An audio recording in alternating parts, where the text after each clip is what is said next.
Hi అండి. అందరూ బాగున్నారా? నేనైతే చాలా బాగున్నాను. మీ అందరి సపోర్ట్ ఇలాగే ఇస్తారనేసి నేనైతే కోరుకుంటున్నాను. ఈరోజు వీడియో వచ్చి గులాబ్ జామ్స్ చూస్తున్నారా? చాలా జ్యూసీగా, చాలా టేస్టీగా ఉన్నాయి.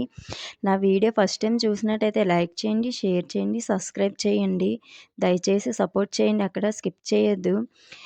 ఈ పిల్లలైతే చాలా రోజులు బట్టి అయితే చేయమంటున్నారు. వీటికి కావాల్సిన ఇంగ్రీడియంట్స్ అయితే 2 కప్పులు పాలు, 1 కప్పు షుగరు, ఉప్మా రవ్వ ఏమొచ్చి 1 కప్పు, మైదా పిండి 2 స్పూన్ల వరకు తీసుకున్నాను. ఎందుకంటే మైదా పిండి తీసుకున్నాను బాల్స్ అనేవి చేసుకున్నప్పుడు ఆయిల్‌లో డీప్ ఫ్రై అయినప్పుడు ఎగరకుండా ఉండడం కోసం. ఇదేంటి ఇంత సోది చెప్తుంది అనుకోవద్దు. వీడియోలోకైతే వెళ్ళిపోసుకోవాలి. ఈ కప్పుతోని 1 కప్పు ఏమొచ్చి ఉప్మా రవ్వ వేసుకొని బాగా వేయించుకోవాలి. కనీసం 2-3 మినిట్స్ వరకైనా వేయించుకోండి. కొంచెం ఎర్రగా ఏగాలి. రవ్వ అయితే ఏగిపోయిందండి. సైడ్కి తీసుకోవడమే. షుగర్ సిరప్ తయారు చేస్తున్నాను. 1 కప్పు వరకు షుగర్ తీసుకోవాలి. అదే కప్పుతోని వాటర్ తీసుకోండి. ఇంకోండి అదే కప్పుతోని వాటర్ తీసుకోండి. ఇంకోండి సిరప్ అయితే తయారవుతుంది. దీనికంటూ పాకం అంటే ఏం లేదు. జస్ట్ తీగ పాకం వచ్చేస్తే చాలు. సిరప్ ఆపేసుకోవడమే.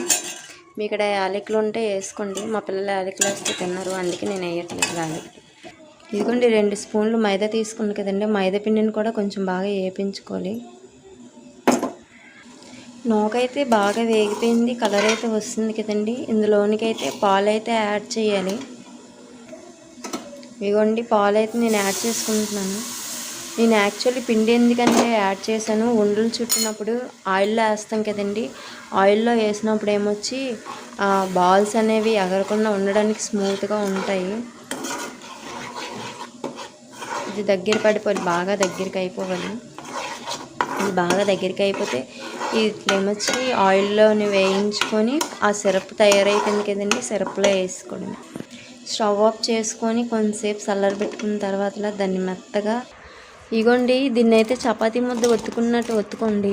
ఎందుకంటే చాలా మెత్తగా అవ్వాలి. మెత్తగా అయితేనే మనకేమొచ్చి జామ్స్ అనేవి మనకి పర్ఫెక్ట్గా రావాలంటే నేను చూపించినట్టు ఇలా వత్తాలి. ఇలా పెట్టి ఇలా వత్తాలి. ఇగోండి ఇలా అయితే చుట్టుకున్నాను. ఆల్మోస్ట్ నేను ఇలా చుట్టేసుకున్నాను అన్నీ. ఫైనల్గా అయితే ఇక అన్నీ చుట్టేసుకున్నాను. ఓన్లీ ఆయిల్లో వేయడమే ఉంది. ఇప్పుడు కలిగి పెట్టుకొని ఆయిల్ అయితే వేసుకోవాలి. డీప్ ఫ్రైకి సరిపోయినంత ఆయిల్ హీటెక్కిన తర్వాత మనం ముందుగా చేసుకున్న ఉండలు ఉన్నాయి కదండి, అది ఆయిల్లో వేసుకొని బాగా వేయించుకోవాలి. ఇంకండి ఆయిల్ అయితే హీటెక్కిపోయింది. అగోండి నేను కొన్ని ఉండలు అయితే తీసుకొని ఆయిల్లోనైతే ఫ్రై చేస్తున్నాను. సిమ్లో పెట్టండి. మళ్ళీ ఆయిల్లో పెట్టినా లోపల ఉడకదు. కలిపికండి బాగా గోల్డెన్ కలర్ రాగానే అప్పుడు ఏమొచ్చి స్పూన్ పెట్టి కలపండి. ఇవ్వండి సిమ్లో అయితే పెట్టాను. ఇంకా లైట్గా కలపండి. చూసారా ఉండలు అయితే రౌండ్గా ఉన్నాయి, ఎక్కడే ఇచ్చిపోకుండా. ఎందుకంటే ఫస్ట్లో మనం ఏమొచ్చి కొద్దిగా మైదా కలిపాం కదండి. మైదా కలిపితే ఉండ అనేది ఏడకుండా ఉంటుంది, ఇలా నీట్గా వస్తుంది. ఇది ఫ్రై అయిపోయినట్టే. ఇంకా కొంచెం కలర్ రావాలి. ఫ్రై అయిపోతే తీసేయడమే.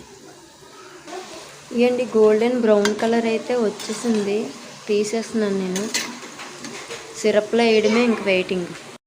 మనం ముందుగా తయారు చేసుకున్న షుగర్ సిరప్లోనైతే ఈ ఉండలు అయితే వేసుకున్నాం.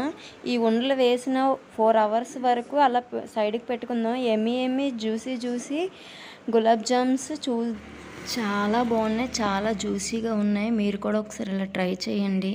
చాలా అంటే చాలా బాగున్నాయి. నేనైతే ఇలా వస్తేనే ఎక్స్పెక్ట్ చేయలేదు, చాలా బాగా వచ్చాయి.